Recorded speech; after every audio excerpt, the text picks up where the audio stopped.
तर अभिनेता शाहरुख खानच्या मन्नत बंगल्याच्या नूतनीकरणाविरोधात मुंबई महानगरपालिकेकडे तक्रार करण्यात आली आहे। बंगल्याचं नूतनीकरण करताना CRZ नियमांचं उल्लंघन केल्याचं तक्रारीमध्ये नमूद करण्यात आलंय।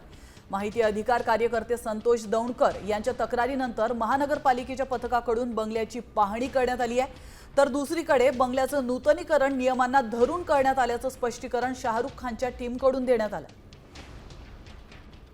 अभिनेता शाहरुख खान याच्या मुंबईच्या वांद्रे पश्चिमेकडील बँडस्टँड परिसरामध्ये असणाऱ्या मन्नत बंगल्याचं नूतनीकरणाचं काम मागील 1 वर्षभरापासून सुरू आहे। मन्नत बंगला हा मुंबईच्या प्रसिद्ध बँडस्टँड या समुद्र किनाऱ्याजवळ आहे आणि वास्तविक पाहता CRZमध्ये कोणत्याही प्रकारचं नूतनीकरण असेल किंवा नव्या कामाची सुरुवात करायची असेल तर CRZ अंतर्गत येणाऱ्या विभागाकडून जे ते परवानगी घेऊनच या ठिकाणी काम करण्यास परवानगी दिली जाते। मात्र वर्षभरापासून हे काम सुरू झाल्यानंतर जे आहे ते या ठिकाणी माहिती अधिकार कार्यकर्ते संतोष दौंडकर यांच्या माध्यमातून मुंबई महापालिकेचा H प्रभागाचा बिल्डिंग फॅक्टरी विभाग जो आहे याच्याकडे देखील एक तक्रार करण्यात आली होती। यानंतर CRZ कोस्टल रोड परिसरामध्ये देखील एक तक्रार करण्यात आली होती आणि या तक्रारीनंतर दौंडकर यांनी जे ते न्यायालयामध्ये पिटिशन देखील दाखल केले होते आणि या पिटिशननंतर न्यायालयाने जे आदेश दिले या आदेशानुसार काल मुंबई महानगरपालिकेचा H प्रभाग असेल यासोबत वन विभाग असेल आणि कोस्टल रेग्युलेशन ऑथॉरिटीचे अधिकारी यांनी एक ठिकाणी संयुक्त पाहणी केली। कॅमेरा पर्सन विक्रम सावंतसह मी संजय गडदे, साम टीव्ही न्यूज,